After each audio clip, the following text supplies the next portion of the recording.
Distinguished colleagues, Mr. President is ready for us.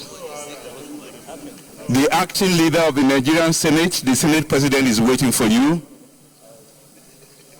I'm confiding with the McCarthy faction.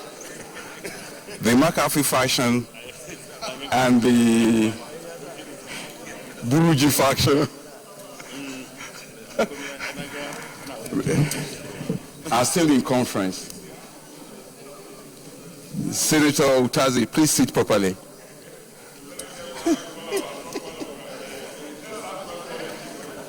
Senator Joshua Lidale, Gombe South, please take your seat. The great Deputy Speaker, please take your seat. Senator Ali Mekana,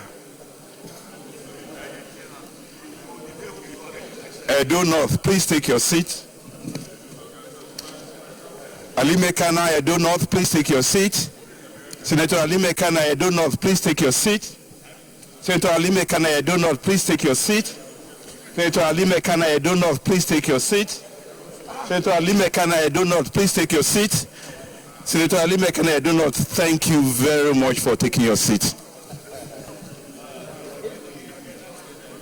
Senator Wamako, former governor of Sokoto, please take your seat. Acting leader of the Nigerian Senate, the Senate President is waiting for you. Deputy leader of the Nigerian Senate, acting leader of the Nigerian Senate, the Senate President is waiting for you. Senator Bina Joseph, thank you for coming. Please take your seat. Mr. President, sir, the chamber is set. Thank you very much, Chief Whip. It's good to have you back. Votes and proceedings on Wednesday, 13 July 2016. Page 153, 154, 155, 156, 157, 158, 159, 160, 161, 162, 163, 164, 165, 166, 167, 168, 169, 170, 171, 172, 173, 174, 175, 176, 177, 178, 179, 180, 181, 182, 183, 184, 185, 186, 187, 188, 189. Senator Ibrahim Kurufi, Katsina Central. Thank you very much, Mr. President. My distinguished colleagues, my name is Umar Ibrahim Kurufi. I rise to move that the votes and proceedings of Wednesday, 30 July should be adopted. I so move. So, John Eno, Cross River Central. Mr. President, my name is John Owen Eno, Cross River Central. Mr. President, I rise to second the motion that the votes and proceedings of Wednesday, 13 July 2016 be approved. Distinguished colleagues, those in favor of the votes and proceedings on Wednesday, 13 July 2016 is hereby approved. Say aye. Those against say nay. The ayes have it. Votes and proceedings on Wednesday, 13 July 2016 is hereby approved.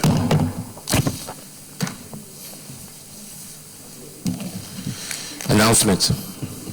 Letter from Mr. Vice President. Dear Senate President, confirmation of Chairman and members of the Economic and Financial Crimes Commission, EFCC. The Economic and Financial Crimes Commission Act of 2004 established the Commission and makes it responsible, among other things, for the coordination and enforcement of all economic and financial crime laws and enforcement functions conferred on any person or authority. Section 2.1 of the Act also provides that the Commission shall consist of the Chairman, who shall, 1, be the Chief Executive and Accounting Officer of the Commission, 2, be a serving or retired member of any government security or law enforcement agency, not below the rank of Assistant Commissioner of Police or equivalent, 3, possess not less than 15 years cognate experience. Apart from other ex-officio members of the Commission provided for in Section 2, the Act also provides for 4 eminent Nigerians with cognate experience in any of the following, that is, finance, banking, law, or accounting. Section 2.3 further provides that chairman and members of the Commission, other than ex-officio members, shall be appointed by the President, and the appointment shall be subject to confirmation of the Senate. Section 3 of the Act provides that the chairman and members of the Commission, other than the ex-officio members, shall hold office for a period of 4 years and may be reappointed for a further term of 4 years and no more. In view of the following, I hereby draw Your Excellency's attention to the vacancy that existed in the EFCC.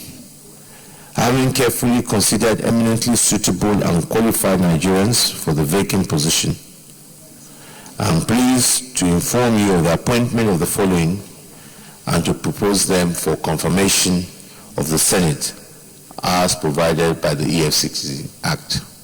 1. Magu Ibrahim Mustafa, ACP, Chairman. Natsule Moses, Member. Lawan Maman, Member. Kaladanchi Imam Najib, Member. Adeleke Adebayo Rafiu, Member. The curriculum vitae of the appointees are attached for the information of distinguished senators. I hope the screening will, as usual, be carried out expeditiously by the distinguished Senate. Please accept the assurances of my highest regards, Professor Yemi Oshibajo, Acting President.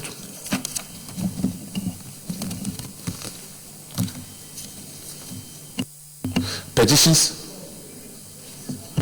Leader of the Senate.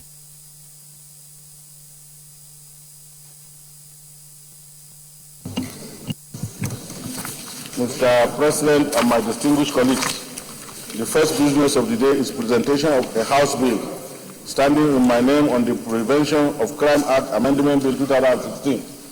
Mr. President, you may wish to invite the clerk of the Senate to read the short title of the bill. There's a point of order. Just before that, let me just acknowledge the members of the National Association of Nupe Students, University of Abuja, Gwanlaga, Abuja, who are in a gallery, members of the Federation of Oyo State Students Union, University of Abuja, Gwanlaga, Abuja, are members of the Doben College of Digital Technology and Entrepreneurship, JUSE Abuja, staff and students of Lifegate Academy, Utako District, Abuja, who are all in a gallery to observe the Senate proceedings. I wish them all a fruitful observation of the Senate proceeding. Please sit down. Yeah, point of order, Senator Lidani.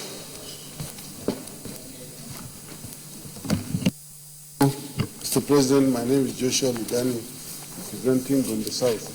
My point of order is based on Order 43 of the rules of this chamber. Personal explanation. If I may read, sir. By the indulgence of the Senate and the leave of the President of the Senate, a senator may make a personal explanation.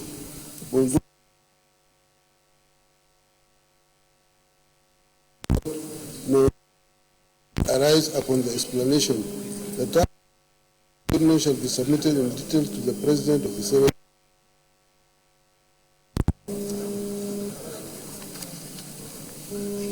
My personal explanation has to do with the recent Distinguished Senator, I think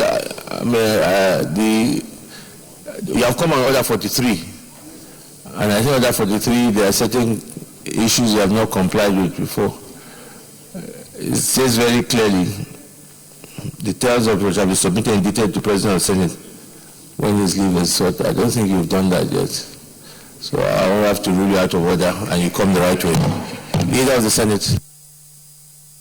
Mr. President and my distinguished colleagues, the first business of the day is presentation of a House bill standing in my name on the Prevention of Crime Act Amendment Bill 2016. Mr. President, you may wish to invite the Clerk of the Senate to read the short title of the bill. Clerk of the Senate. Mr. President, distinguished senators, Prevention of Crime Act Amendment Bill 2016, HB 233, first reading. Prevention of Crime Act Amendment Bill 2016, HB 233, first reading taken. Leader of the Senate. Mr. President and my distinguished colleagues, the second business of the day is the presentation of a House bill standing in my name on the Water Resources Act Amendment Bill 2016. Mr. President, you may wish to invite the Clerk of the Senate to read the short title of the bill. Clerk of the Senate. Mr. President, distinguished senators, Water Resources Act Amendment Bill 2016, HB 234, first reading. Water Resources Act Amendment Bill 2016, HB 234, first reading taken. Leader of the Senate. Mr. President and my distinguished colleague, the third business of the day is the presentation of a House bill standing in my name on the National Agricultural Land Development Authority Act Amendment Bill 2016. Mr. President, you may wish to invite the Clerk of the Senate to read the short title of the bill. Clerk of the Senate. Mr. President, distinguished senators, National Agricultural Land Development Authority Act Amendment Bill 2016, HB 237, first reading. National Agricultural Land Development Authority Act Amendment Bill 2016, HB 237, first reading taken. Leader of the Senate. Mr. President and my distinguished colleagues, the fourth business of the day is presentation of a House bill standing in my name on the Bee Import Control Management Act Amendment Bill 2016. Mr. President, you may wish to invite the Clerk of the Senate to read the short title of the bill. Clerk of the Senate. Mr. President, distinguished senators, Bill Import Control Management Act Amendment Bill 2016, HB 238, first reading. Bee Import Control Management Act Amendment Bill 2016, HB 238, first reading taken. Leader of the Senate. Mr. President, the fifth business of the day is the presentation of a House bill standing in my name on the Agricultural and Rural Management Training Amendment Bill 2016. Mr. President, you may wish to invite the Clerk of the Senate to read the short title of the bill. Clerk of the Senate. Mr. President, distinguished senators, Agricultural and Rural Management Training Act Amendment Bill 2016, HB 241, first reading. Agriculture and Rural Management Training Act Amendment Bill 2016, HB 241, first reading taken. Leader of the Senate. Mr. President and my distinguished colleagues, the sixth business of the day is presentation of the report of the Joint Committee on Ethics, Privileges, and Public Petition, Appropriation, Finance, in respect of a complaint from Senator Matthew Orogide against Mr. Babachir David Lawal, Secretary to the Government of the Federation. Mr. President, you may wish to invite Senator Samuel Anyanwu, Chairman of the committee, to move the motion for the Senate to receive the report. Senator Samuel. Mr. President, very distinguished colleagues, my name is Senator Sam Anyanwu. I represent Imo East and Imo State. Mr. President, by the leave of the Senate, I do move that the Senate do receive the report of the Joint Committee on Ethics, Privileges, and Public Petitions, Appropriations, and Finance in respect of a complaint from Senator Matthew Orogide against Mr. Babachir David Lawal, Secretary to the Government of the Federation. I so move. Senator Usman Barinafada.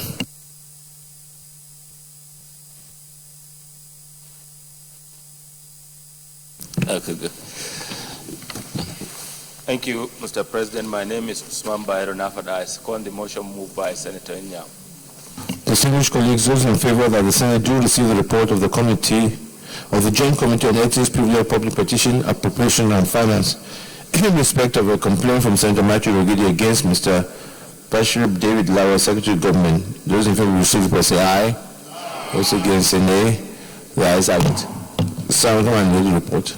Senator Sam, come and read the report.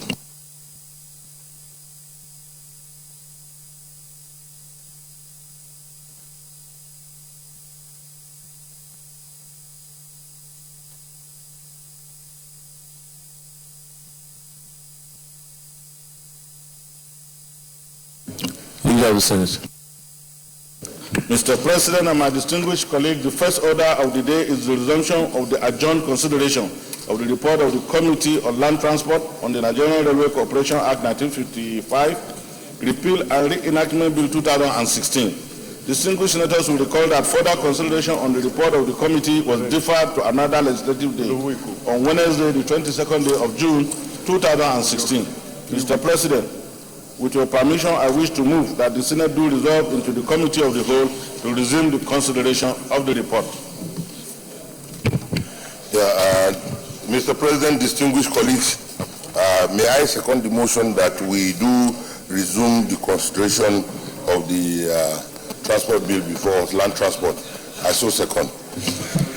Those in favor that the Senate hereby resolve in the Committee of the Whole to resume consideration of the report closed by clause say aye. Those against say nay. The ayes have it.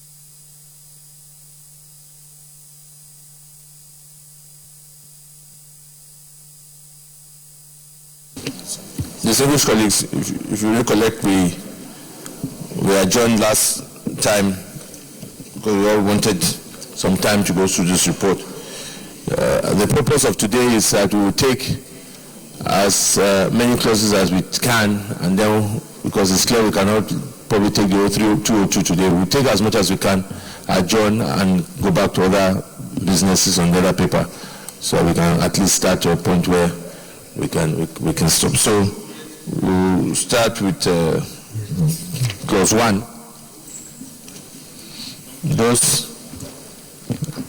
Clause 1 is written. Those in favor that clause 1 stands part of this say aye. Those against say nay. The ayes have it. Clause 2.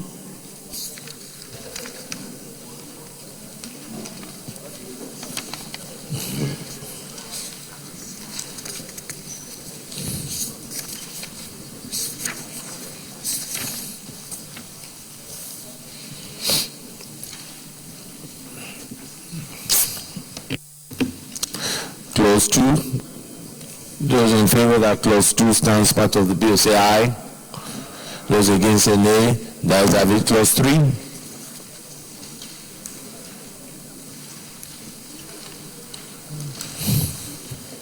Clause 3. Those in favor that clause 3 stands part of the bill say aye.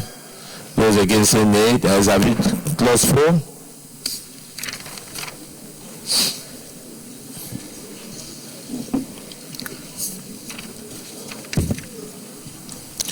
Those in favor that clause 4 stands part of the bill say aye. Those against say nay. The ayes have it. Clause 5.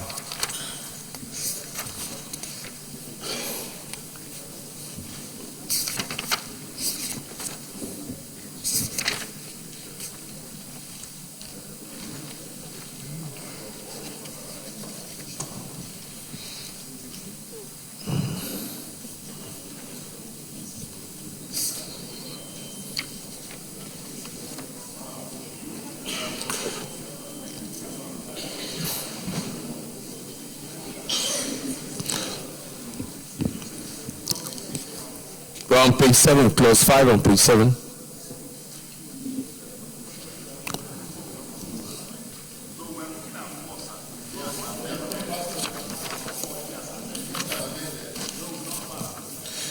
Well, that is in the third column.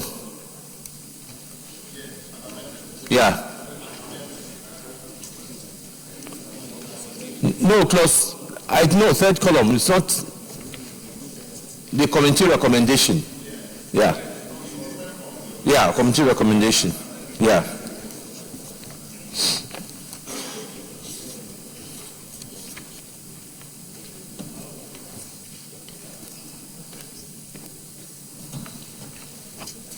Clause 5. Yeah.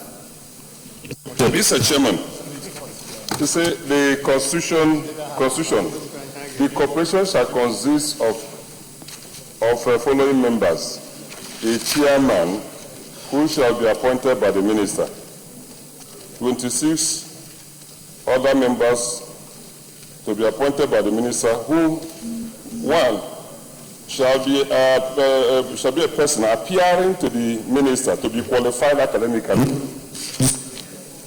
You see, laws, I don't see making laws in such a pedantic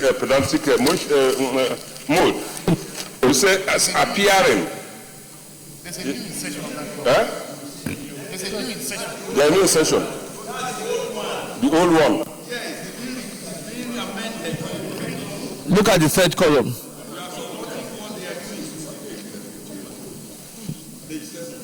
John, you are reading the old one. Read, yeah. New insertion. Under transfer of assets and liabilities of the corporation. You're right. Okay.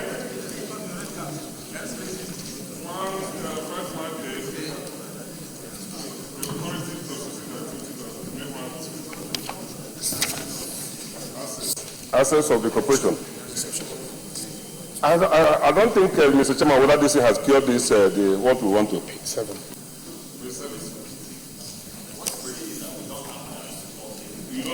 Yes.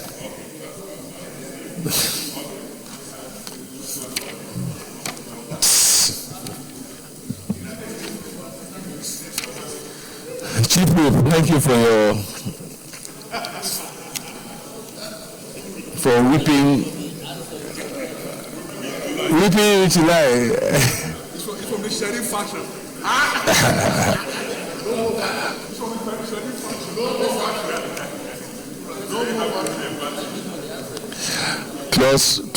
Clause 5. Those in favor of clause 5 stands part of the bill, say aye. Those against say nay. The ayes have it. Clause 6.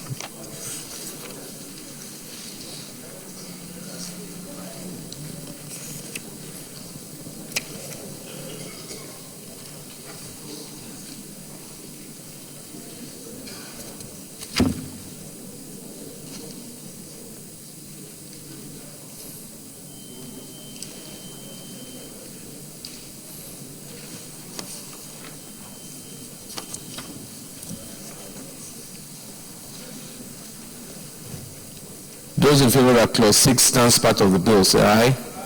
Those against say nay. The ayes have it. Clause 7.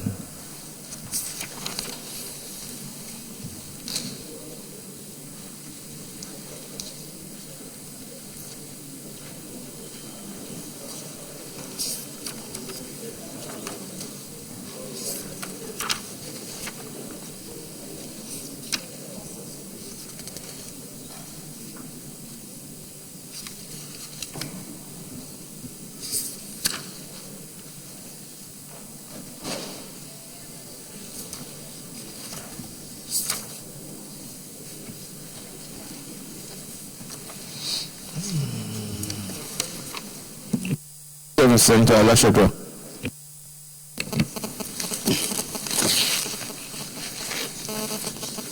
The Chairman, sir, what we have as new instructions for clause 7 seems not to have any relationship with what we had before, because In clause 7, the old clause 7 was talking about remuneration. This other one is talking about subject to provisions of this bill and the functions and powers of the railway regulator as provided for in part 4 of this bill. The authority shall ensure availability of efficient and reliable railway services. Down the line like that. It was not talking about what was there before. This is not an amendment. It's a repeal and reenactment. So you can't. It's not. You can't really compare to the first column. Okay. So you have to look at it based on the provisions that are in those columns on its own. Chairman, Transport. I think you really need to guide us and yeah. Thank you, Mr. President. The chairman, distinguished colleagues, perhaps I should remind you of the statement of distinguished Senator Mao the day this bill was presented. He did ask a question, and I called his attention to the title of the bill. And I want to read that title with your kind permission, Mr. Chairman. I want to read the title again so that we can go on smoothly. The title is A Bill for an Act to Repeal the Nigerian Railway Corporation Act Cap N129 LFN 2004 and to enact the Nigerian Railway Bill 2016 for an efficient and effective railway system in Nigeria and other related matters. Mind you, the Nigerian Railway Corporation, as it is today, is the regulator as well as the operator. What this bill stands to gain is to separate those powers. And that is exactly what we are doing. And that's why you find it so voluminous. We had to go through every bit of the law to come up with the repeal and reenactment. So I urge my colleagues to please follow us as we go so that you can get the full content of this very important bill to free us from the monopoly of the Nigerian Railway Corporation as it is established now. There is no country that intends to move forward as far as the rail system is concerned that will not break it into these two areas. Thank you and God bless. Senator Mao, Governor. Mr. President, distinguished Senator Mao over Abunwabia North. Yes, I agree with the Chairman Senate Committee on Land Transport. But if you look at this thing now, we are more confused than even ever. It's no more an amendment bill. It's to repeal and reenact. So like now, if you look at first section of 7, even let's start going back from 5, where the confusion from what Otazi came. Because if you gave us that, the next thing is to compare it with what you're recommending. So all I'm saying is that this section shouldn't have come in the first place at all. We should go with your new position, so it will flow. But now you see, when people look at this, you interpose it with this, you get more confused. So all I'm saying is that this section shouldn't have come at all because it has no relationship with the new proposal. So key thing is to just look at the columns 3 and flow with the column 3. All right. No, so we're now at clause 7. Clause 7, yeah. Leader. Clause 7G and J. Procure railway services at the end of concession or other private sector participation. It says period. There it should be prior or in the event of an early termination. Instead of period. Did you see period there? What? 7 what? G. Look at G. Page 11. Procure railway services at the end of concession or other private sector participation. Then it says period. It's supposed to be prior. Are you following? Yeah. Okay. Then J says assure. It should be ensure the provisions of essential public services. Are you there? Ensure it should be N-E-N, not I-N. EN. Mao, are you there? I'm there, but I'm sure. Yeah, it's not ensure, it's ensure. I'm not between any of trial. Thank you, sir. Forward. But the G there, it says procure railway services at the end of a concession or other private sector participation prior. Period. Chairman, it's period. Period is in order.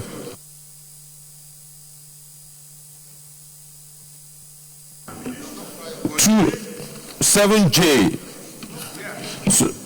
So let me take it. 7 clauses 7A to 7I. Those in favor that stands part of the bill say aye. Those against say nay. The ayes have it. 7J as amended. Those in favor that 7J as amended stands part of the bill say aye. Those against say nay. The ayes have it. Ensure amended. Yeah, go ahead. Yeah. Mr. Chairman, I thought that part of the essence of this bill, what of the intent meant, is to liberalize the railway sector. That's where independent private operators can come in. If they are entitled to come in and build railways, then if you look at section, what is it now? The 7B and C really. You say be responsible for the development, expansion, and rehabilitation of railway infrastructure in accordance with the transport master plan. Then you also say C, own and manage all railway infrastructure owned by the federal government. No, what of B? What of B? If C is the one owned by federal government, what about B? I don't think that prevents private sector participation, doesn't. It's in order.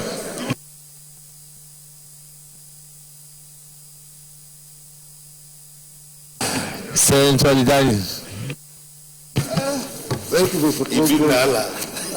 I'm a little bit confused. If we are no longer using the first column, that is provisions of the Act, then we should no longer be referring to the clauses in that column. We said so. Nobody, that's what we said. So if we are no longer referring to that column, then it means we'll only be referring to the second and the third column. No. Did you see? Because the first column deals with the extent, with the provisions of the Act. The second one, recommendation, the bill. And then the third one, recommendation. So we should restrict ourselves to the second and third column. So that being the case, sir,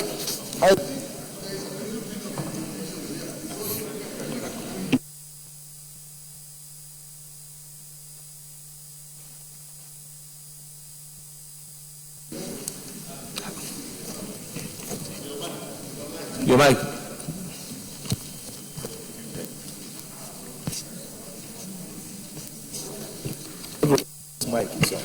Yes. Then, if we are on clause 7 should be on page 10. Clause 7 should be on page 10, isn't it?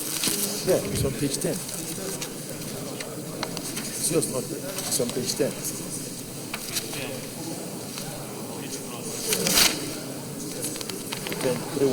See, page 10 here. Yes. Yes, it's not. Is it? Here now. But there is provision for appointment of a chairman. No.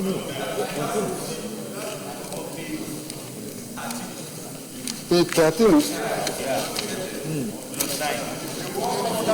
It's yours, but Yes, but the provision, the recommendation on the appointment of chairman, on the provision on the the bill says the chairman and members of the board shall be appointed by the president. And then the recommendation is that it is deleted. If that is deleted, Then what is the new recommendation that will replace that one? There. Okay.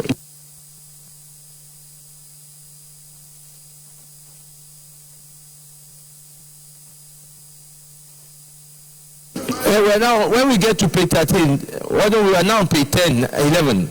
When we get to page 13, you can raise your observation. Those in favor that clauses 7K, M, N, O,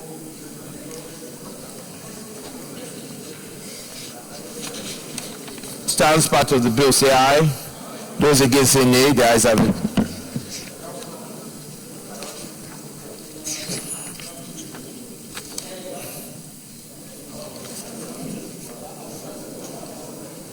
Yeah, what about this I and 2? Yeah?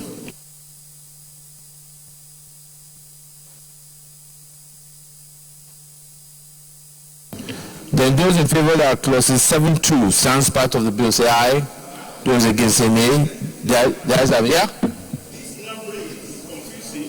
It's all 1 and 2. You started from 10, and you have 7.1 in bracket. Yes. Another 7.1 you have A, B, C, D, up to O. Exactly. And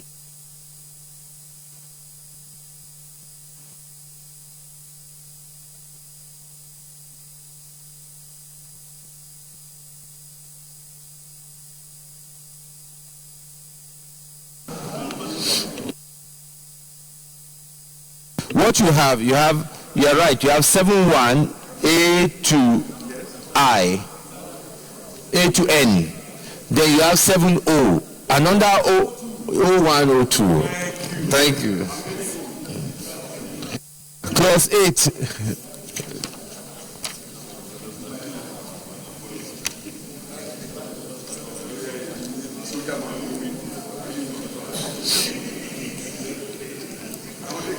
Those in favor of clause 8 stands part of the bill, say aye. Those against say nay. The ayes have it. Clause 9. Yeah, Senator John, you know. Mr. Chairman, my name is John Owaneno, Cross River Central. Clause 9, 1.3 on page 13. That the President shall, upon recommendation of the Minister, concurrence of the Secretary to the Government of the Federation and confirmation. Isn't this a little bit irregular? Concurrence with Secretary to the Government of the Federation. On page 13, 9.3. I mean, couldn't it have simply been the President shall, upon recommendation of the Minister and confirmation of the Senate? Do we need concurrence of the Secretary to the Government of the Federation? Is that Chairman?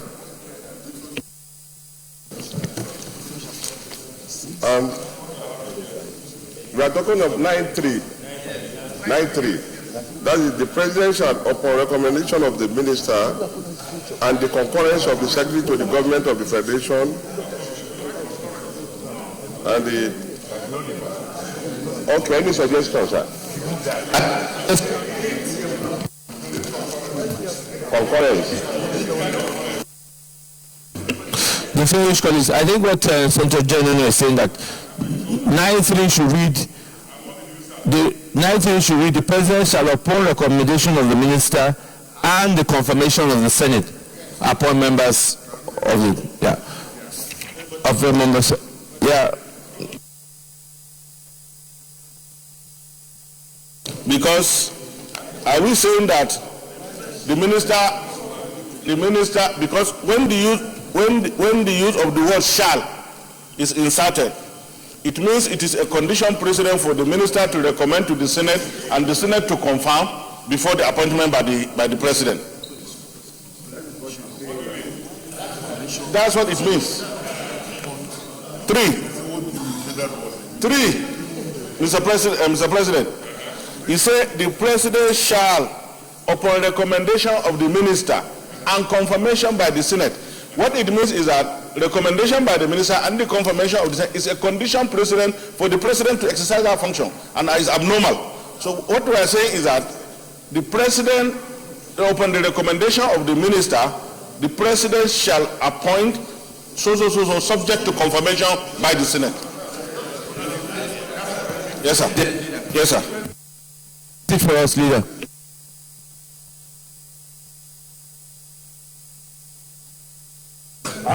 Say it again. No, syntax matters though. It's not the same. That the president shall, upon the recommendation of the minister. No, the president. Wait now. The president.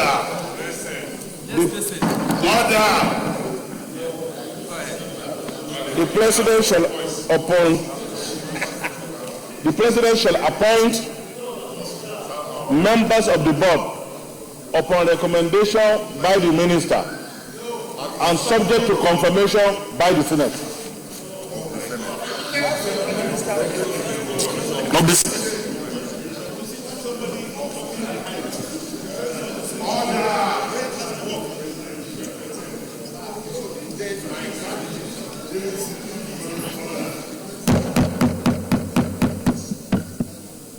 Let me read what Deputy Leader is proposing as an amendment to 793.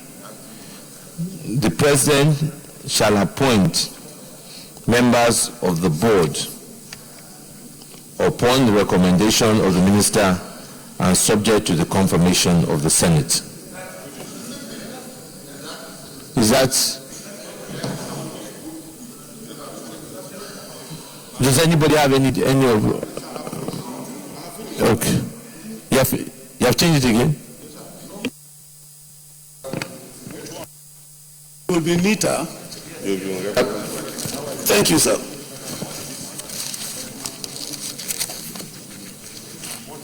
I think, Mr. President, Mr. Chair, it is better constructed this way. Upon the recommendation of the minister, the president shall, because that shall appoint, subject to the confirmation of the Senate. That takes away the doubt here is the placement of that word shall. Is it applying to the minister's recommendation or the president's approval? So if you say upon the recommendation of the minister, the president shall.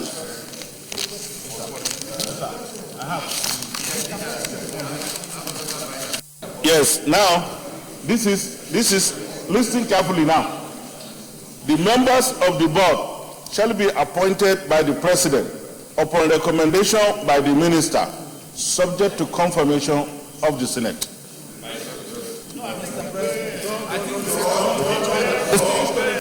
Distinguished colleagues, let us try St. Abdullah Adamu's. St. Abdullah Adamu's recommendation to 9.3 says, upon the recommendation of the minister, the president, can you listen? Then you can make your own. Upon the recommendation of the minister, the president shall appoint members of the board subject to the confirmation of the Senate.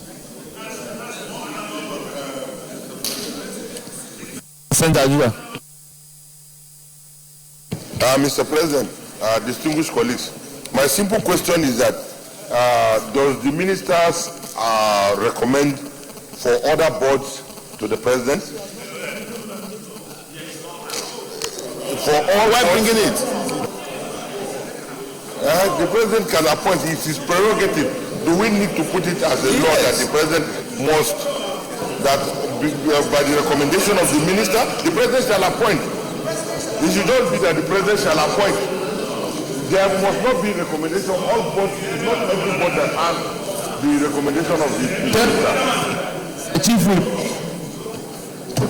Mr. Chairman, distinguished colleagues, it is the president who appoints, no question. The mechanism, the process, whether you involve the minister or you don't, is administrative. I think we are best to be silent about it. But where's to tax it now? That's the same thing you are saying. So what we are saying is that the president shall appoint. Yeah, the president shall appoint members of the board subject to the confirmation of the Senate. Yes. Is that? Yes. All right. So the king colleagues, let me read 9.3 as amended, and I put the question. The president shall appoint members of the board subject to the confirmation of the Senate. Yes. So those in favor that 9.3 as amended stands part of the bill, say aye. Those against say nay. The ayes have it.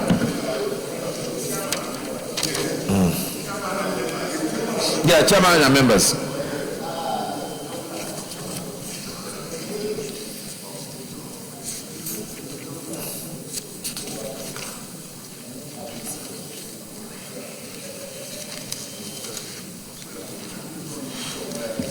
So that under 9.3A, that's chairman, and then 9.3B is 6 other members being one representative for each of the 6 geopolitical zones, and 9.3C, one representative from each of the following establishments not below the rank of a director.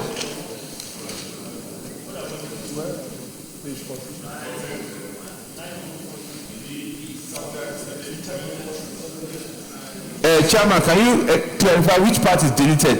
Are we saying that we should just retain MPA and Ministry of Transport, and then we delete coal, labor, and etc. That was Yes. Just clear that for us, please. Mr. President, that is exactly what we are saying. That is 3 down should be deleted. Yes. And Ministry of Transport. All right, distinguished colleagues, let me put the question. Yeah, okay, go ahead, Senator Danny, yeah.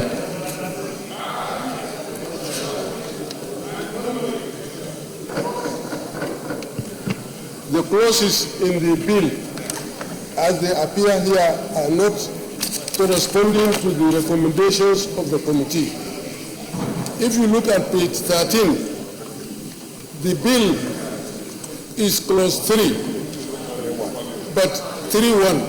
But if you look at the corresponding recommendation, it is clause 9.1. So which means the two are not in harmony, they are not synchronized. I don't know, Mr. Chairman, if you have noticed that. 3.1 is the bill, and then 9.1 is the recommendation. So the two don't go together. There have been some insertions before we got to 3, that's why. If you go back, you see that we inserted some new clauses. Separating what was recommended, what was in the bill, and what the final recommendation is. That's why it can't be. So the number can't be the same because there have been insertions.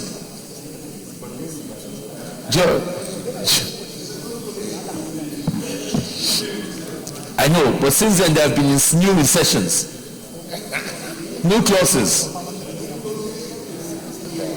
Yes. Okay, thank you. So the same, let me put a question, just 9.3 B and C. Those in favor that stands part of the bill, say aye. Those against, say nay. The ayes have it.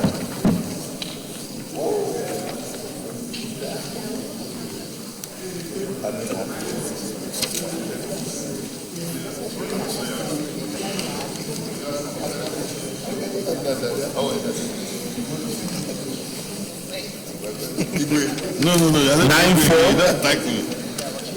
9-4, yeah. Central Court. Come. I think, Mr. Chairman, I don't know, it's just to seek direct clarification on item 4.9. They said here the board shall appoint the management of the authority being the managing director and 3 executive directors. No moderation. Is that the intention of the appearance of this section?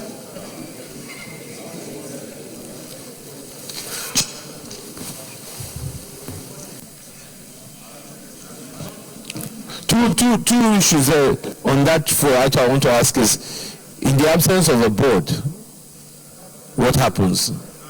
That's one. Secondly, does that also restrict the organization to just 3 executive directors? It means if for any reason there's some reason to reorganize the organization, the law needs to be amended. If, for example, they want to go to 2 executive directors or they want to go to 4 executive directors, does that mean that the law has to be amended? Just those 2 clarifications for us. Mr. Chairman, I believe that this is a bill that intends to toe the line of the corporate system of day-to-day activities. And to that effect, once the board is put in place by the President and the Senate, I think what obtains is for the board to appoint the management. On the issue of... to 3, and just say executive directors.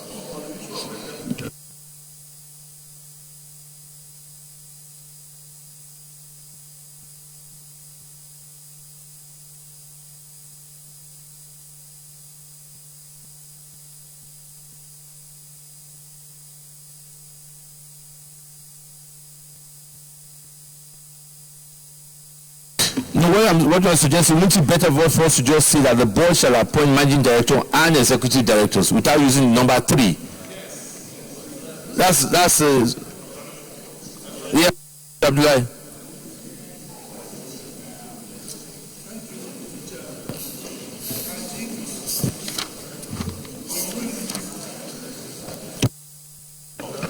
Thank you, Chairman. With this provision, we shall be duplicating the authority. We shall be duplicating the authority of the chief executive, because the chief executive appoints the chief executive of the federation appoints the chief executive of the railway. Now, if you allow the board to now appoint executive directors, there is conflict. You are introducing conflicts. Because like you rightly asked, suppose for any reason the board of directors appointed by Mr. President is out of place for any reason, these executive directors now assume the position of the board. And that would be terrible conflict. So the board cannot be given authority to appoint executive directors of the board. We cannot do that. We cannot do that. It's subject to debate. Yes. The same chairman, because the executive directors themselves are board members, aren't they? Yeah. Let me make an attempt to clarify what the intendment of this provision is. What he's saying, Mr. President, or Mr. Chairman, is that the President will appoint the board. If you look under, there is guiding principle for the appointment. And that from the board members themselves, a new appointment is done normally that exceeds the term of office of the board, so that it does not create vacuum. So what this appointment means is that from the board itself, we have a managing director, you have executive directors, whose term of appointment is different by the board, and whose tenure is equally different by the board. So what it means is that in the event that this board something goes wrong with the board, there is no vacuum pending the appointment of another directors. Okay.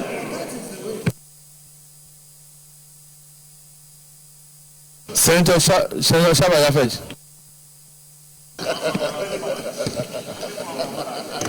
Mr. Chairman, is the practice, is the regulation, executive directors are by definition members of the board. Exactly. Because they are members of the board, they cannot be appointed by the chief executive. Exactly. they must be appointed.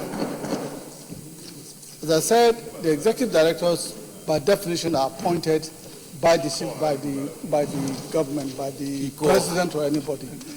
The chief executive, who is the managing director, cannot appoint executive directors because executive directors are board members. They are not his peers now. They are not his peers. And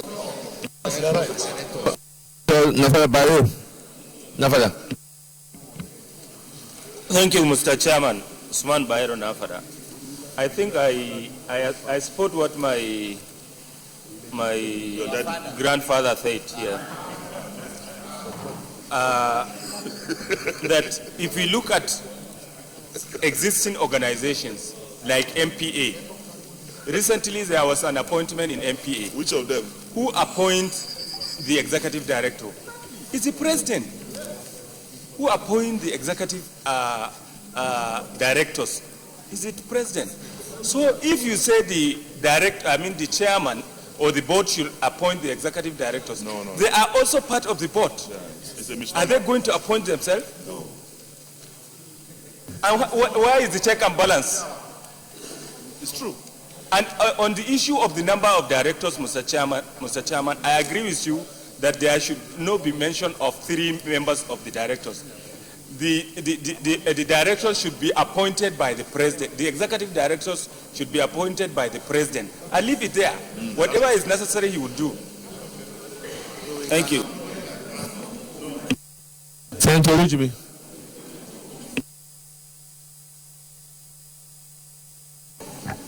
Thank you, Mr. President. I think there's a mix-up here, and a very genuine mix-up. The managing director is the most senior person in the establishment, and that is the person that is appointed by the president. The executive directors, it differs from board to board. The executive directors are usually, if you have a managing director that has been nominated or appointed by the president, the executive directors come through the board. The board appoints them because they are lower. The president cannot appoint everybody for the corporation.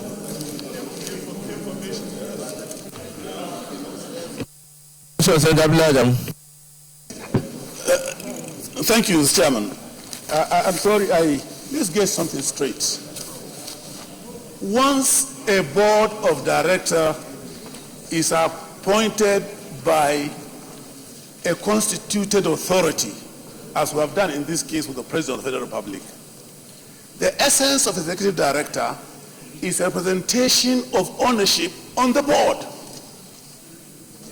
to monitor the day-to-day activities of management, so that when the decision of the board is not being complied with, the executive director, who is a member of the board of directors, point to that fact and put management in order along with the managing director. If you now say that the managing director, who is the chief executive of the organization in corporate governance, he can appoint executive directors, that is an anomaly. It doesn't make for corporate governance. It doesn't. It's an aberration. It's corruption at its highest. Senator Leo.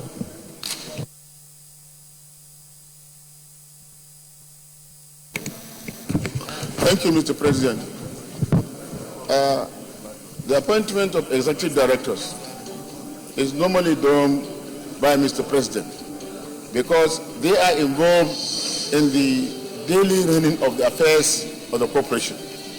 The board of directors are equally appointed by the president, and they are not involved in the day-to-day function of the corporation. So both the board of directors and the executive directors are appointed by the president. The provisions, as it is here in the proposed act, is in order, and we should pass it like that. Senator Gemaji. No. Okay. Senator Play, you know you are the last bus stop. Let me go. Let me go down first. Then when I hear all, then I go to the bus stop of the administrative policy of the Senate. Yes, Senator Kemade. Thank you, Mr. President. My distinguished colleagues, my name is Barnabas Kemade, Benue Northeast Central District.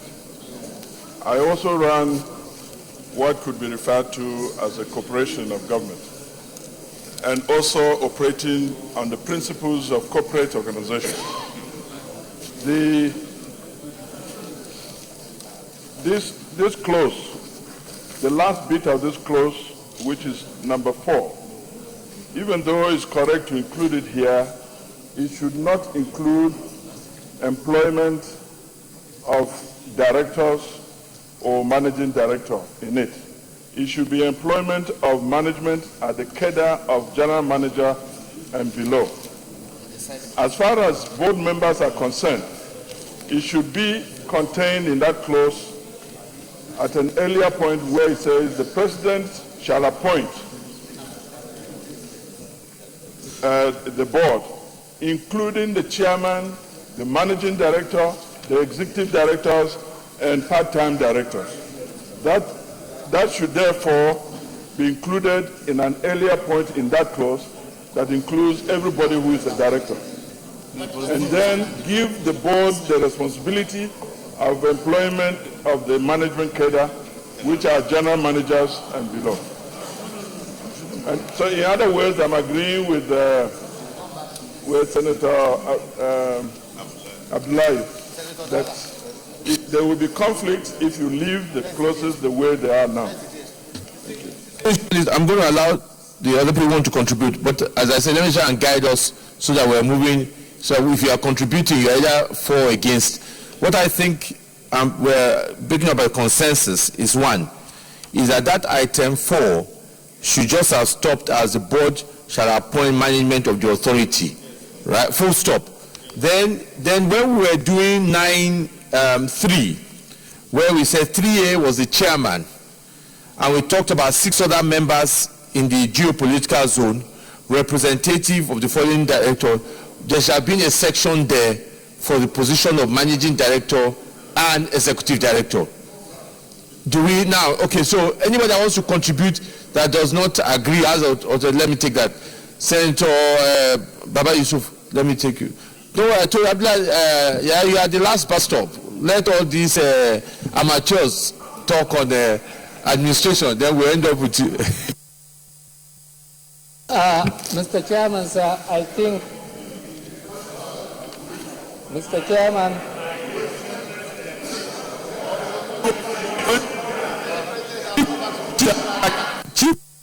Chief Whip, I can't see you, I can only hear you. Chief Whip, I cannot see you, I can only hear you.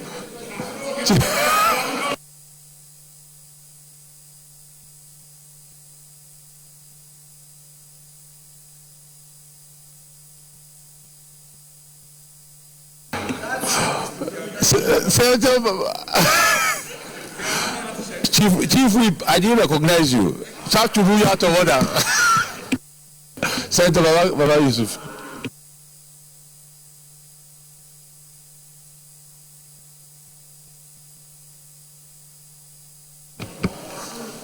My suggestion is to expunge 4 entirely, completely, and then bring managing director and executive directors under B.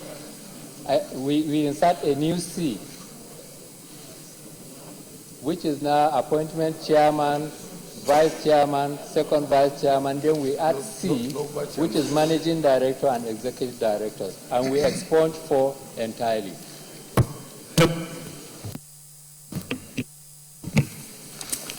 Mr. Chairman, I totally agree with him because it rhymes. If you go to page 20, item 14, it rhymes directly with exactly what he is saying, because in that section it is indicated clearly that subject to the section 3 of this, subsection 3 of this section, a member may be suspended or removed from office, and the procedure is there indicated, subject to the approval of Mr. President. So we couldn't have in the earlier provision indicate that somebody is to be appointed by a board, and yet his own removal can only be done subject to the approval of Mr. President. So I think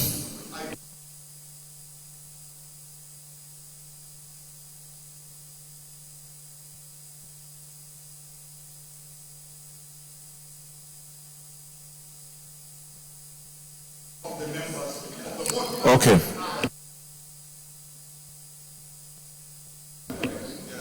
Marfa, Senator Marfa, you wanted to say something?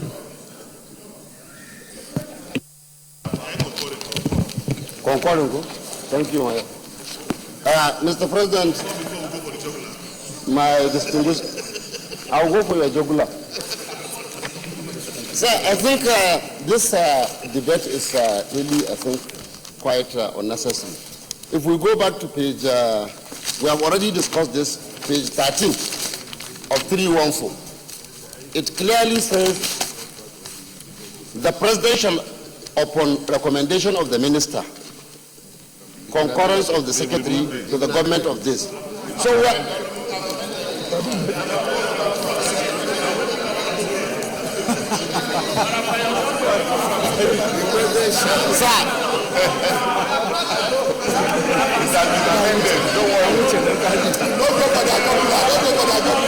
They want to go for my jugular before I go for their own. Mr. President, sir, I need protection. Let me tell you the amendment. This is my amendment. The President, sir.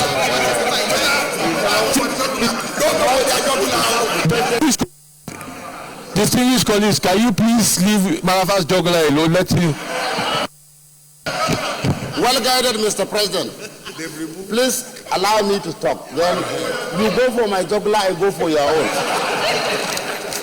Sir, like I said, I think this thing has the submission made by Abdullahi Adamu is Senator Abdullahi Adamu should be what we should adopt.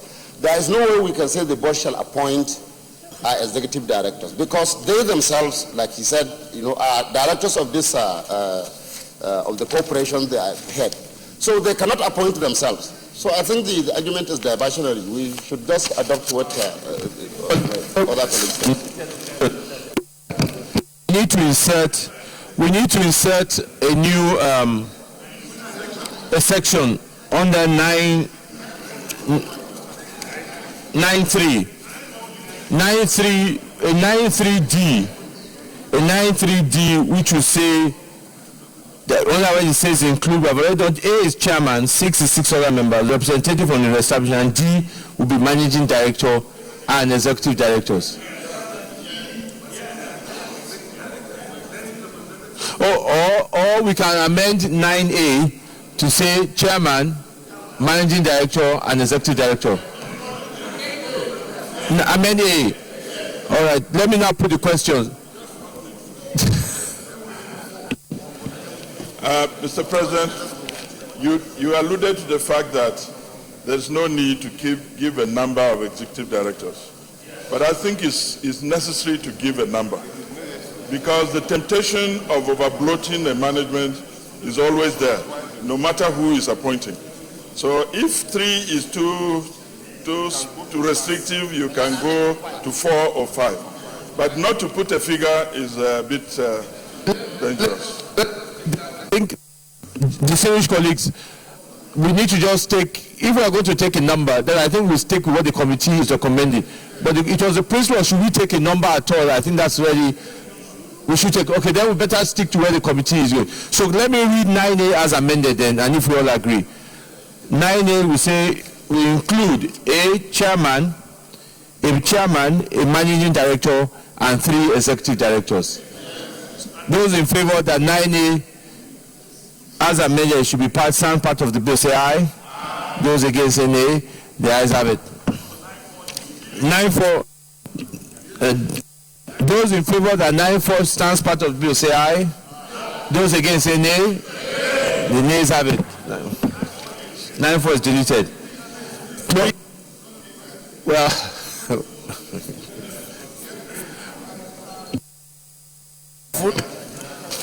we should be careful, Mr. Chairman.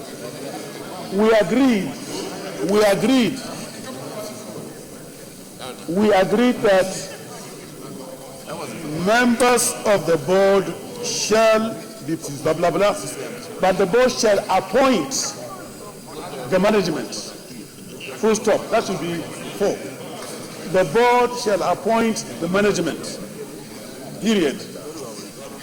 The management of the authority, yes. No. That's we deleted that. The management.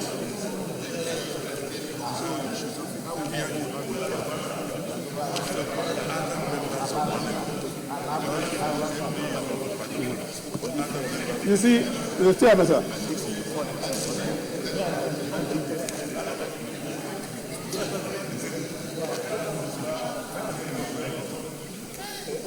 What we have agreed here is that the board cannot appoint, but that's what we agreed a while ago. But there is still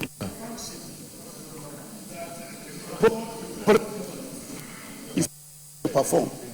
That is the appointment of the management as distinct apart from the managing director, because the managing director is just one office, and the managing director heads the management team.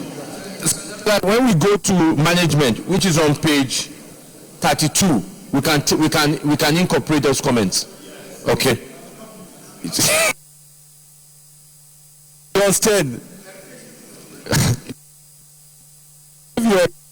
Okay. So yeah, go ahead. Yeah, go ahead. Yeah.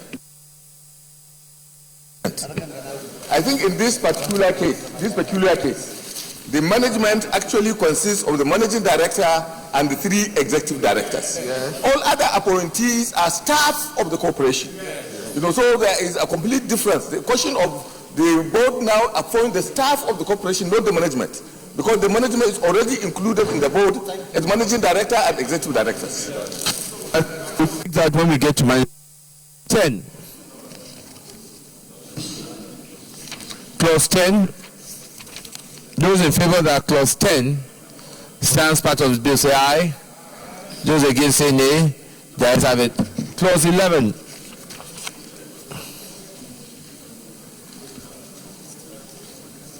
Clause 11.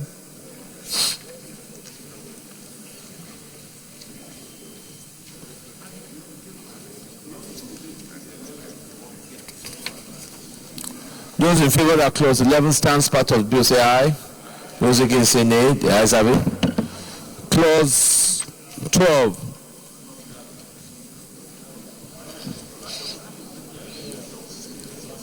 Those in favor that clause 12 stands part of the bill say aye.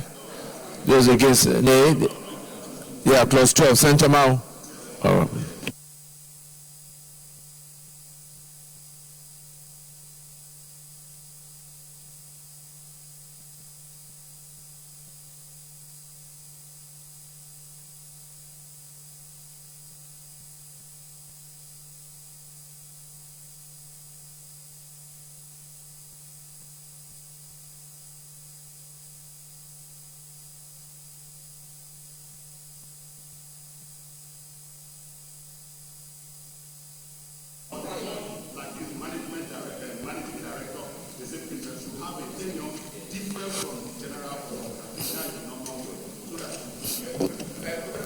So what are you?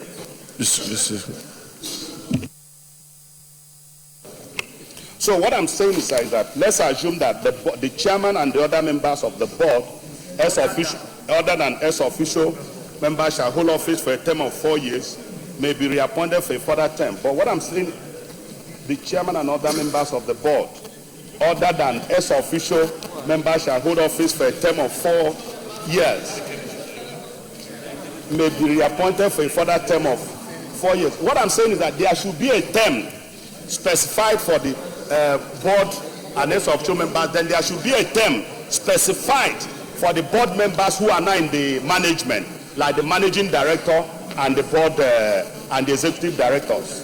Because if their terms are the same, then there will be a lacuna. Let's assume the board is dissolved which means by extension the management is also dissolved, which is not the way.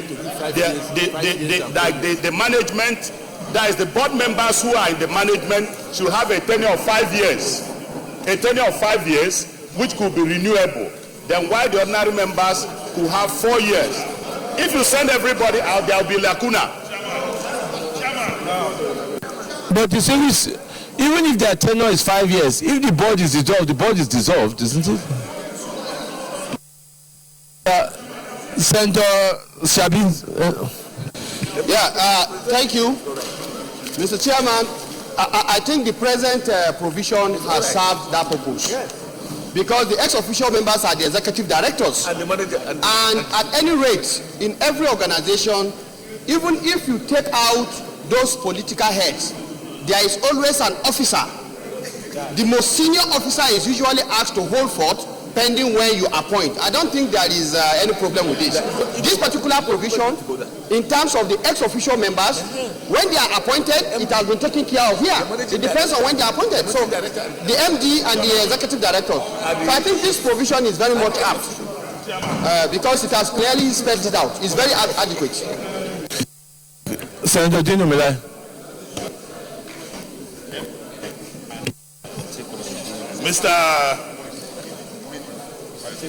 Mr. Chairman, my colleagues, Comrade Dino Milai.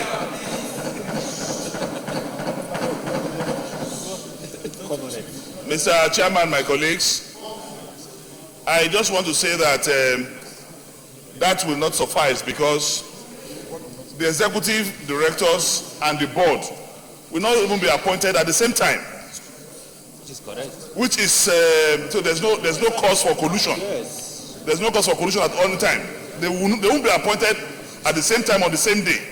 So that disparity already gives room for alleviate the fears of the Arochukwu traditional council.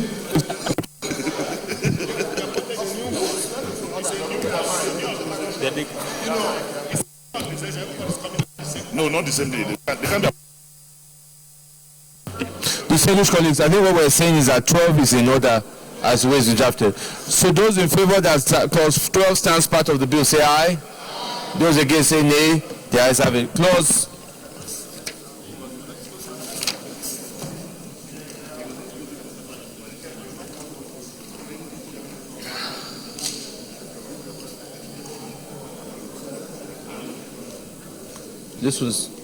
what's the question? So those in favor, yeah. Those in favor that clause 13 be deleted say aye.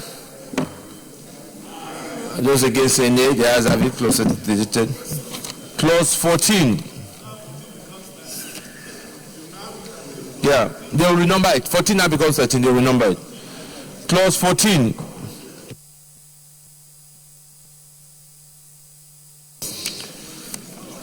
Yeah, 14 now becomes 13. Yes. But the minor will number it. So let's just carry on like this. They will remember it. Yeah. Clause 14.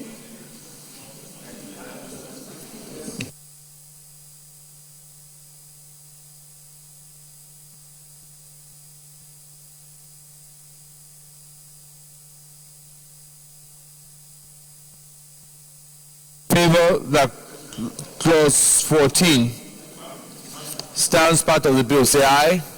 Oh. Senator Shabalafaji.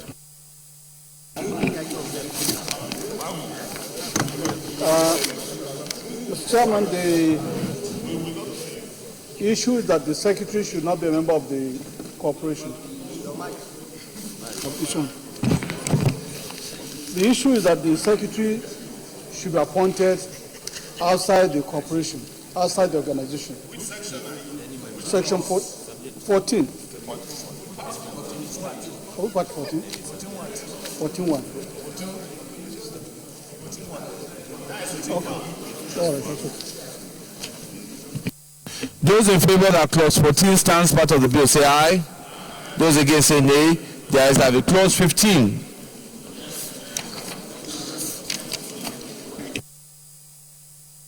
On page 22.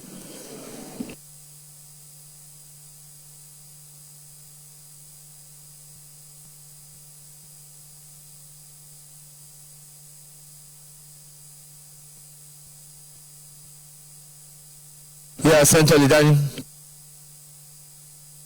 Clause 15.5 is a bit, it's a bit of a problem here. Because if you are saying the president shall ensure at all times that there is a duly constituted board and shall in the event of the dissolution of the board ensure that another board is constituted not later than 1 month thereafter. Sometimes it may not be possible to do that. And if we put this provision as it is, what will be the consequences? I prefer that it is removed. Clause paragraph 5. I think we should be encouraging, we should have laws that encourage efficiency.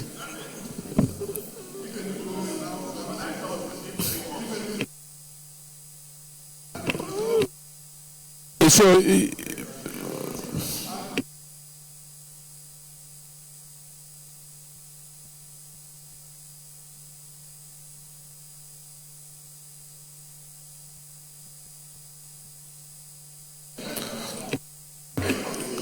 okay, I'll put the question. Clauses 15.1 to 15.4 stands part of the bill. Say aye. Those against say nay. The ayes have it. Clause 15.5, distinguished colleagues, there's the suggestion by Senator Lidani and Senator Mauban that we change the 1 month to 3 months, or we leave it as 1 month. So I'll put the questions. 15.5. Those in favor that 15.5 stands part of the bill, say aye. Those against say nay. The ayes have it. The ayes have it. Clause 16.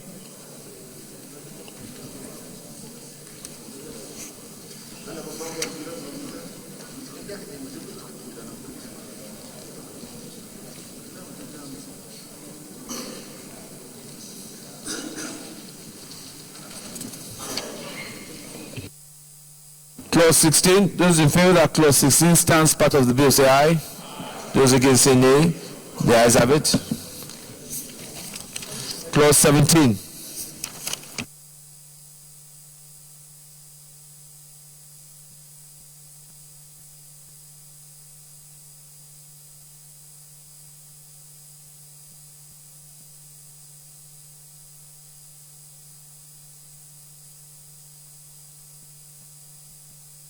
Clause 17. Those in favor that clause 17 stands part of the bill, say aye.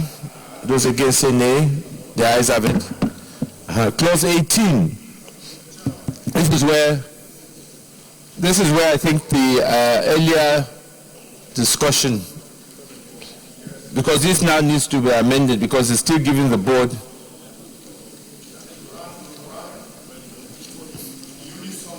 with the earlier one. Yeah, St. John Kui.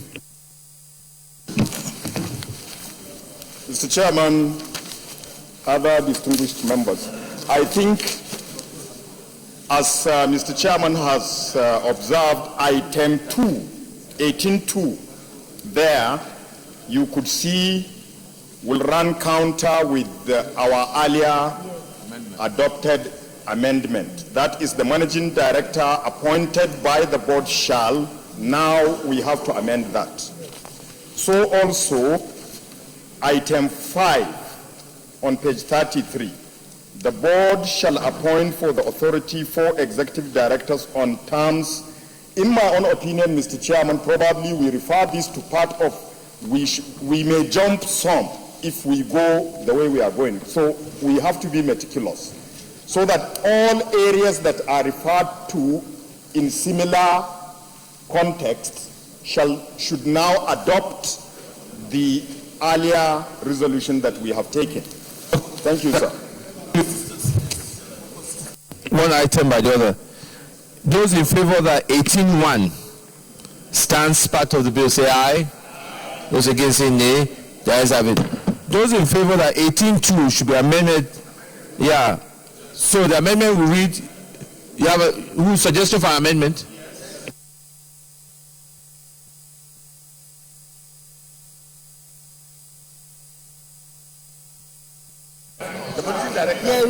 Those in favor of 18.2 as amended to read, those the managing director shall. Those in favor of 18.2 as amended say aye. Those against say nay. The ayes have it. Yeah, Senator Dino Milai. Mr. Chairman, my colleagues, Dino Milai, I'm sorry to take us back a bit. Sir, if you look at 16, there's a word there, howsoever. Howsoever. Yeah.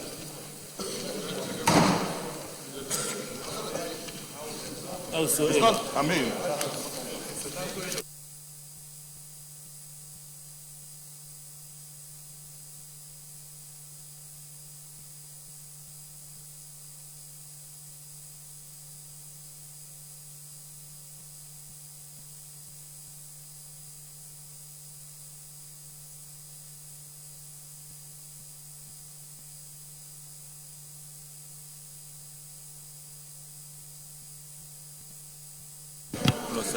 Then in clause 17, I also noticed, sir, that there is no mention of quorum for the board.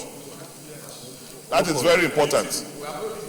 No, we are past board. No, we are passing now. So it's somewhere there. It's 18. We have done 18.2, clause 8. 18.2 A, B, C. Yeah, Senator Sabi. Thank you, Mr. Chairman, distinguished colleagues.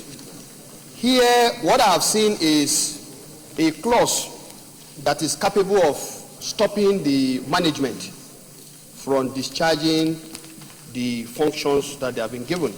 And secondly, also, if you take cognizance of where we have, I think, is it clause 16 or so, where we talked about the remunerations being in line with extant, we said all payment, allowances, benefits, and expenses, however called, payable to the board members, including that of the managing director and executive directors, shall be determined in accordance with extant federal government guidelines.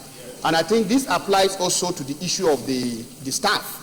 I don't think right now boards are allowed to start determining the salaries. Is done by the Wages and Salaries Commission. So I think in view of this clause needs to be amended accordingly. That is C, 2C, which says subject to such restrictions as the board may impose. Exactly. Be responsible for disposing of all questions relating to the service of the employees, then their pay, allowance, and benefits. Yes. It's double standard. That is double standard. Mr. Chairman, remember, we are having a pension scheme, for example. So the pension scheme is very clear.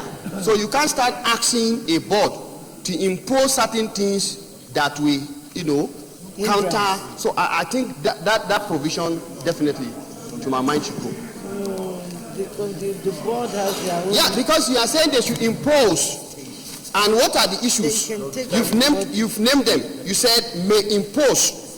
May. You are saying that managing director, okay, subject to such restrictions as the board may impose, be responsible for disposing of all questions relating to the services of the employees, their pay, allowances, and benefits. And I'm saying allowances, benefits, and the aspect of their pay is determined by extant rules and regulations. So to leave this is like, to me, double standard. Chairman of the committee, can you maybe guide us here? I think the problem from my distinguished brother, Sabi, what he's trying to, the problem really is the word impose. We can just remove that word impose. And then all other things falls back to the extant laws as stated in, clause 16. But the management will comply with. No, so what are you proposing 2C should read now? Should we are you saying it should be deleted completely or it should be, okay, can you read? Mr. Chairman, I'm proposing that it should be subject to such restrictions as the board subject to such restrictions, the board may be responsible, or the board should be responsible for disposing of all questions relating to the service of the employees, their pay, allowances, and benefits. Subject to such restrictions, the board should be responsible. The board should be responsible for disposing of all questions relating to the service of the employees, their pay, allowances, and benefits.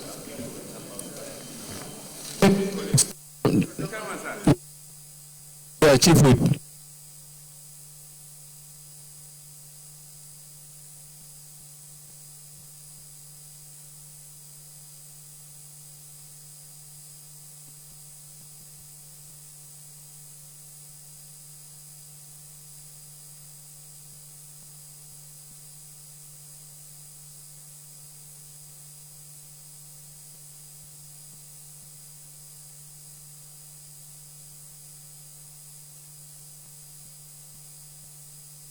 So what are you, are you for the close for that for that item 2C to be deleted? Okay, Senator Adamu. Thank you, Mr. Chairman. I think one is tempted, Mr. Chairman, to agree with the Chief Whip's intervention. All the provisions in 18 are referring to functions of the chief executive of the corporation, that is the railway. But if there be any misgivings, we can insert in C, subject to such restrictions as the board may impose, but in keeping with extant laws here referred to, be responsible for disposing blah blah to the end of that paragraph. Just to avoid any, just to comply. That makes it easy. Mr. Chairman, I think this provision is in order. The board is normally the one that has the purview of dealing with these matters. And it's not a misnomer at all, because some other agencies of government, like PPRA, like NASDA, their boards have this purview as well. So it's not a misnomer at all. So it should stand, sir. Your intervention is required. This issue is a simple matter. All we need to do is to do some small addition. Subject to such guidelines provided by the board, be responsible for disposing all questions relating to service employees, their pay, allowances, and benefits. Because we are talking about the managing director. We are talking about the discipline in an organization. We are talking about determination of their welfare and remuneration. Now, it's the board that provides those guidelines that will now guide him in making sure that he answers those questions relating to staff welfare and remuneration.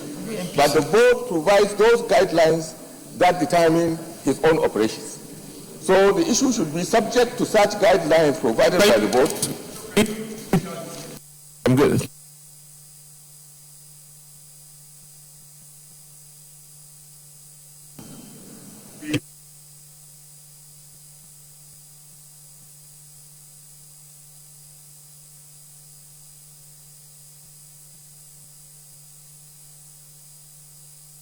A second, please.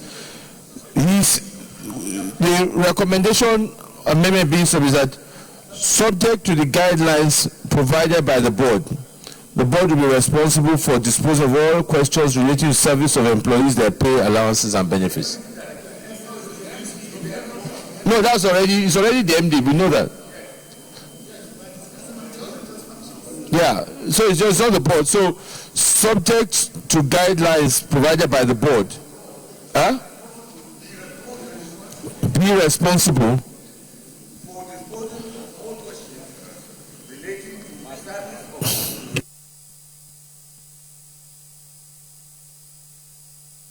since we are referring just to one person, the service of the employees cannot be applied then.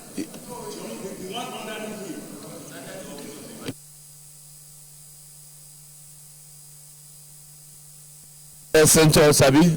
Yeah. Yes, I want us to, for us to understand this issue, I just have to fast forward to page 35, clause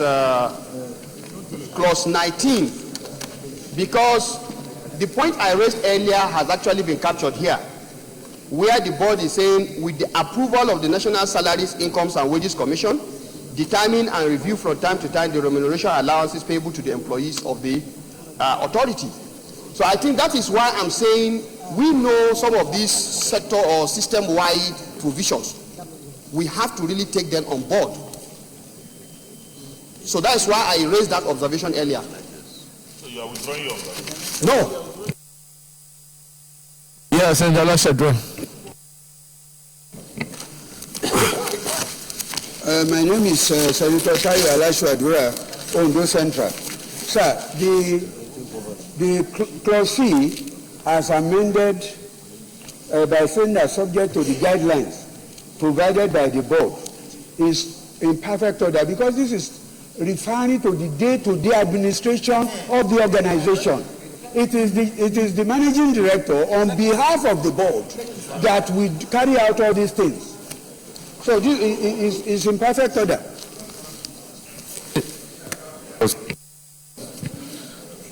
It should read, the salaries, wages, allowances, and benefits of the employees shall be determined by the board in accordance with existing guidelines. Extant guidelines, yeah. Not talking about the board. This section is talking about the managing director. Yes, that's the employees now. Yeah.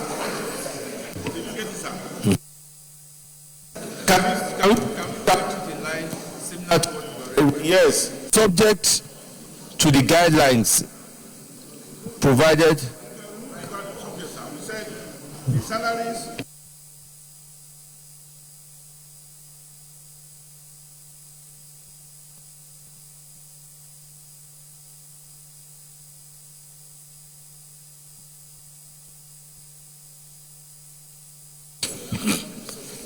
Mr. Chairman,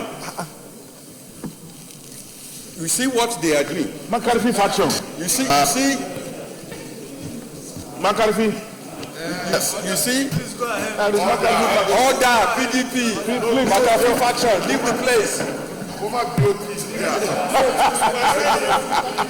McCarthy order, leave the place. PDP is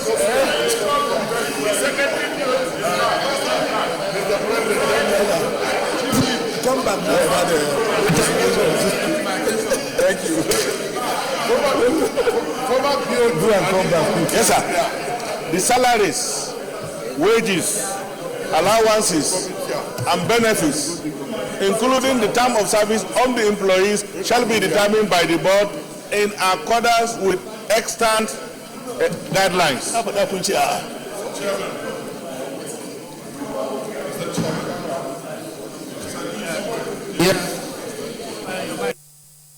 Yes, Senator Gamaje. Barnabas Gamade, Benue Northeast. Mr. Chairman, the clause subject to such restrictions as the board may impose. This is what is causing problem to this clause. The definitions of these responsibilities by the board are already defined in clause 19. So there is no point to say that the managing director's day-to-day answer of questions arising from this should be subject to that. It is a repetitive kind of statement. So we take off that clause, remove subject to such restrictions as the board may impose, deleted. Just say the responsibility of the managing director will be, the managing director will be responsible for disposing of all questions relating to the service of the employees, their pay, allowances, and benefits. But does that mean that he doesn't need board approval to do it?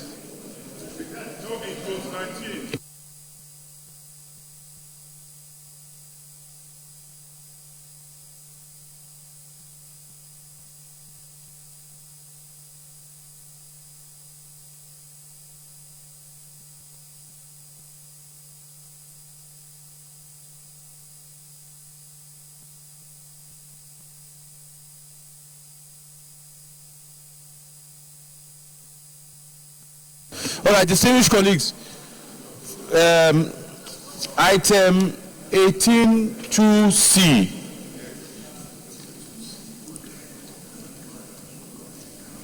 We read, be responsible for disposal of all questions relating to the service of the employees, their pay, allowance, and benefit. I will delete the first aspect of it as subject to such restrictions as the board may impose. So those in favor of 19.3c as amended, say aye. Those against say nay. The ayes have it. Item, Central. 4, still on page 33. 4, sir.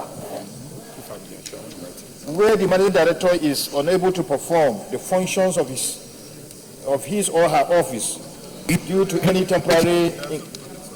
Oh, sorry, sir. Sorry, sorry, sir.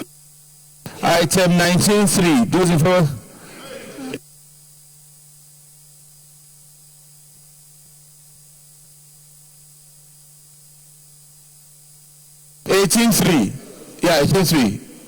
Central Milai. Mr. Chairman, my colleagues, if you look at 18.2, we need to replace board there. Then 4. You just passed 3.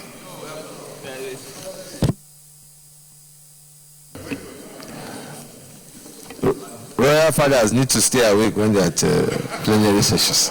Item 18.3. Those in favor that 18.3 stands part of the bill say aye. Those against say nay. The ayes have it. 18.4. Senator Brown. Yeah.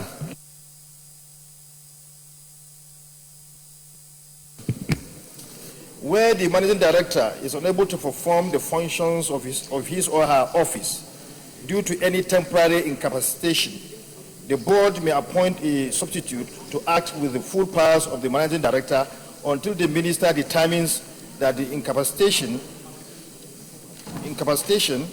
of the managing director has ceased. So I want, an addition to it. Yes, having gotten a report from an experienced qualified medical doctor, because the managing director, we need to have a report from a qualified, medical doctor before it can be confirmed that is fit to continue his duty as managing director. 18.4, Senator Milai. Thank you, Mr. Chairman, my colleague Dino Milai. My grounds with 18.4 is that the board may appoint substitute to act with the full powers of the managing director. I do not think that the board should appoint a substitute. I don't think that is right. It's very, very wrong. It's either we ask that the most senior executive director should act. I think that's replacement. Yeah.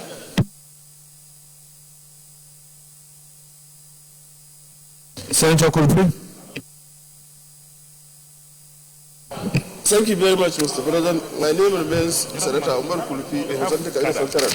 The tradition, what has been happening, wherever the managing director is away, the most senior executive director should act until maybe another MD is confirmed. That is the tendency. No. Finance and admin is above. No, not the most senior. I think the most important thing there is that the word substitute is inappropriate. And I think that what we are saying that should be replaced, that the board may appoint, either we go for any of the executive directors or the most senior executive director.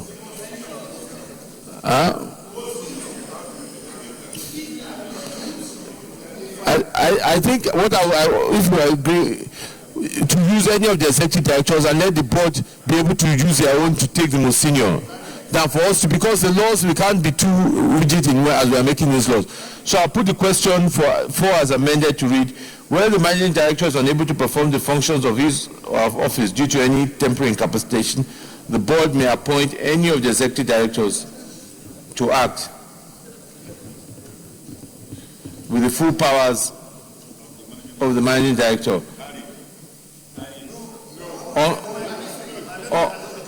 until the minister determines that the incapacitation of the managing director has ceased. Yeah. So let me read the amendment if we agree. Where the managing director is unable to perform the functions of his or her office due to any temporary incapacitation, the board may appoint any of the executive directors to act with the full powers of the managing director. Full stop. Okay, those in favor of...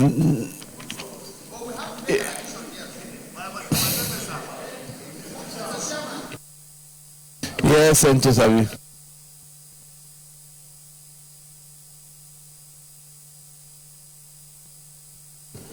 And because the board is interested, who determines that this person is incapacitated? That is one question. So I think we need to, if that thing has to come in here, then we need to also indicate that this should be based on the report of a medical board that is so... Yes, that's the procedure. You don't make laws like that. Or we make...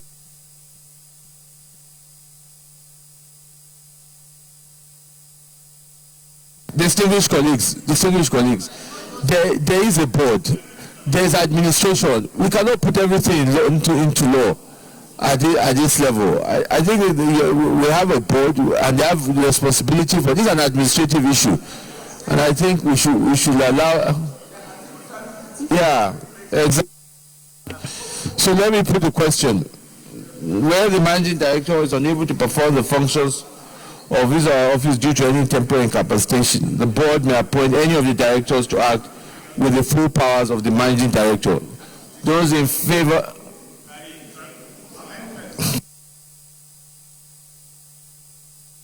Those in favor of 18.4 as amended, say aye. Those against, say nay. The ayes have it. 18.5. 18.5, yes, Senator Bayo, enough of it.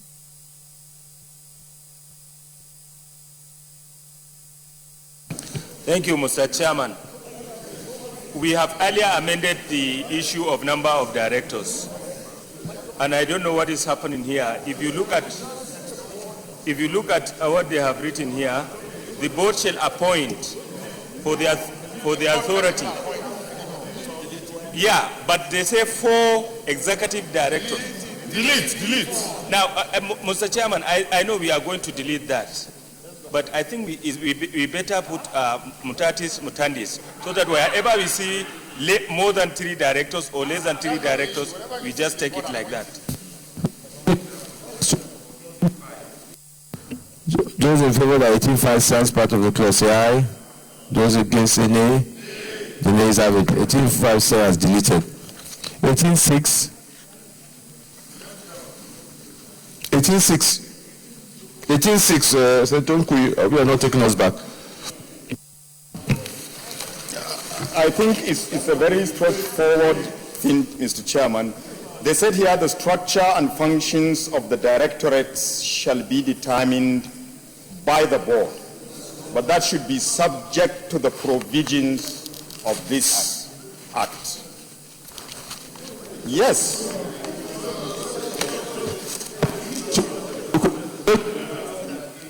Stands part of the bill, say aye. Those against, say nay. The ayes have it. 18.7.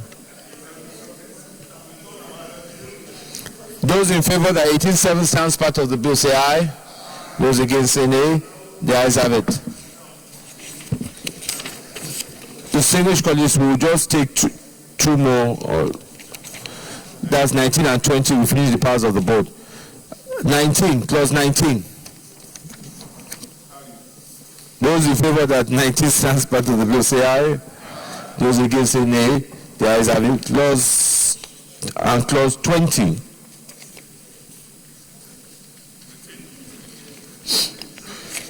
Those in favor that clause 20 stands part of the bill, say aye. Those against, say nay. The ayes have it. Leader of the Senate. Mr. Chairman, may I now move that the Senate do revert to plenary to report progress.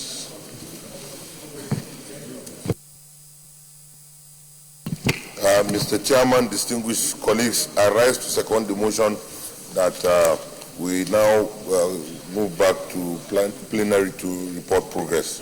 I so second. Those in favor that we revert back to plenary report progress say aye. Those against say nay.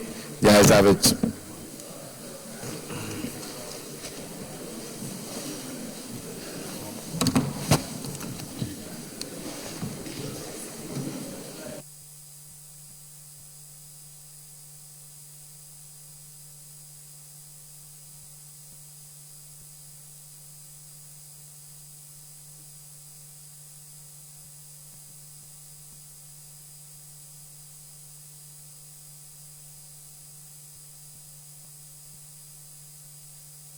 Distinguished colleagues, the Senate and the Committee of the Whole resume consideration of the report of the Committee on Land Transport on Nigeria Railway Corporation Act 1955 Repeal and Reenactment Bill 2016 and approved as follows. Clause 1 to 6 as recommended, Clause 7 as amended, Clause 8 as recommended, Clause 9 as amended, Clause 10 to 11 as recommended, Clause 18 as amended, and Clause 19 to 20 as recommended. Further consideration of the bill will defer to another legislative day. This is a true reflection of what transpired in the Committee of the Whole. Yes. Distinguished colleagues, please ensure that we don't lose our reports, so that but we will give notice on when we will take it, and then so you have ample notice. So please hold on to your report, and we hope that by the time we have the next day, we will be able to move faster. Leader of the Senate. Mr. President and my distinguished colleague, may I apply at this stage to stand down the remaining items on the order paper to another legislative day. I so move.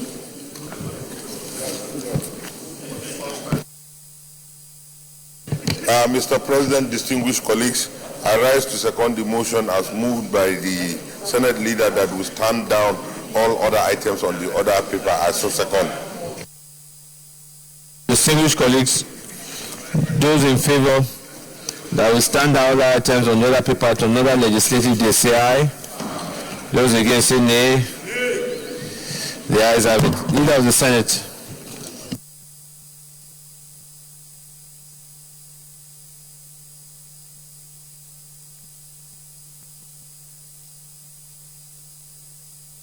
Leader of the Senate. Mr. President and my distinguished colleague, having concluded our sitting, Mr. President and my distinguished colleagues, having concluded the remaining items on the order paper, I move that this Senate do stand adjourned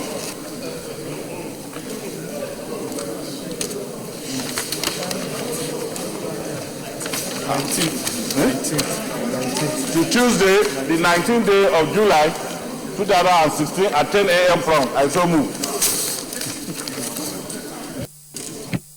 Mr. President, distinguished colleagues, I rise to second the motion that this Senate hereby adjourns till Tuesday, 19th of July, 2016. I so second. Distinguished colleagues, before I put the question, just a reminder, you recall that the Senate on Wednesday, the 25th of May, we resolved to invite the Minister of Finance and Governor of Central Bank to brief the Senate on the monetary and fiscal policies. The inability to brief was because the two government officials were out of the country. We've now fixed the date for Tuesday 19th at 11 a.m. in plenary, just for information. I now put the questions. Those in favor that the Senate hereby adjourn to Tuesday 19 July 2016 at 10 a.m. say aye. Those against say nay. The ayes have it. The Senate is hereby adjourned to Tuesday 19 2016 10 a.m. prompt.